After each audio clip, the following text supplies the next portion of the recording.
Cancer ये शब्द हम सभी लोगों में दहशत पैदा करता है। जब हम किसी प्रियजन या मित्र को इस बीमारी का इलाज होने के बारे में सुनते हैं तो हम अक्सर उनके खाने के बारे में सोचते हैं, जबकि सही वास्तविकता यह है कि कैंसर ऐसी बीमारी है जो कभी भी और किसी को भी हो सकती है।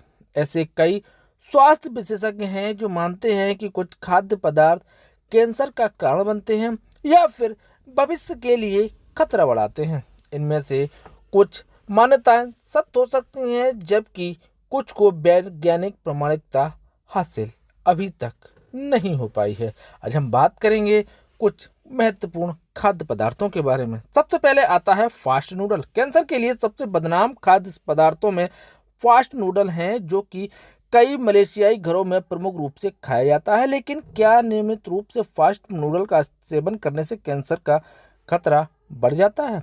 कोलंबियाई एशिया आहार विशेषज्ञ कोंग वॉन फी का मानना है कि एक कटोरी फास्ट फूड नूडल को चबाने, जल्दी पकाने और स्वादिष्ट बनाने के लिए इसमें 20 से अधिक प्रकार के खाद्य योजक सम्मिलित होते हैं।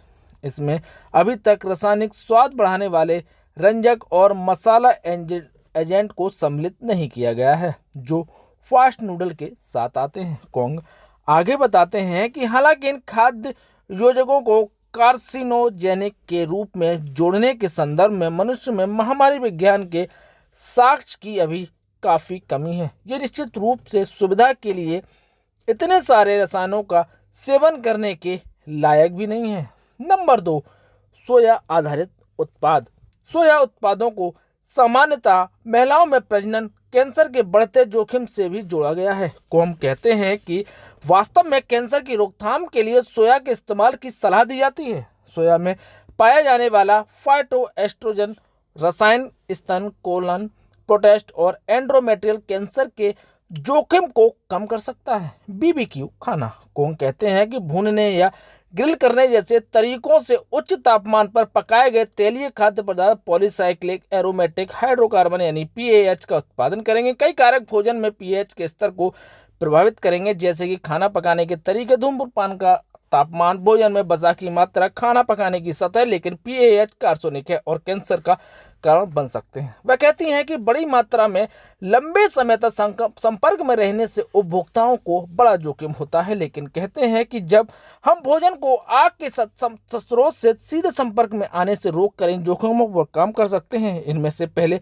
एल्यूमिनियम फॉयल में खाना लपेटना, खाना पकाने से पहले गर्मी कम करना या भोजन की वसायुक्त परतों को हटाना सम्मिलित है। फास्ट फूड भी सब्जियां जिनमें शतावरी, जो एक प्रकार का एमिनो एसिड है, जैसे आलू, जब उच्च तापमान पर पकाए जाते हैं तो एक्रिलामाइड का उत्पादन करेंगे। कौन कहते हैं कि फ्रेंच फ्राइज एक्रिलामाइड के प्रमुख खाद्य स्रोतों में से एक है।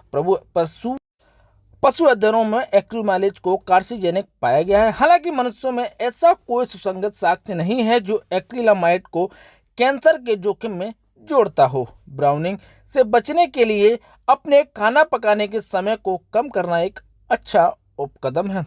यह कुछ खाद्य पदार्थों में एक्रिलामाइड स्तर को भी कम करेगा। वर्तमान में 120 डिग्री से कम तापमान पर पकाए गए भोजन में एक्रिलामाइड नहीं पाया गया है। खाना पकाने के सटीक तापमान की पुष्टि करने के लिए आगे के अध्ययन की आवश्यकता है, जिस पर भोजन में एक्रिलामाइड मौजूद होगा। हम बात करेंगे आहार और कैंसर की रोकथाम पर।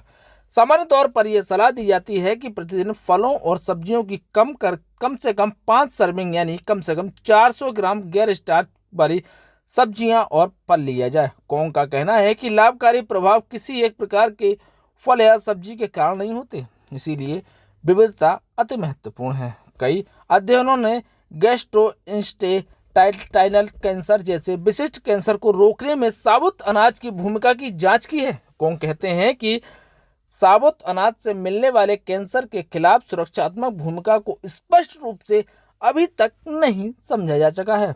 फिर भी अपने दैनिक भोजन में साबुत अनाज को सम्मिलित करने की सलाह दी जाती है। मलेशियाई डाइटरी गाइडलाइन आपके अनाज के कम से कम आधे हिस्से को साबुत अनाज से चुनने की सलाह देते हैं।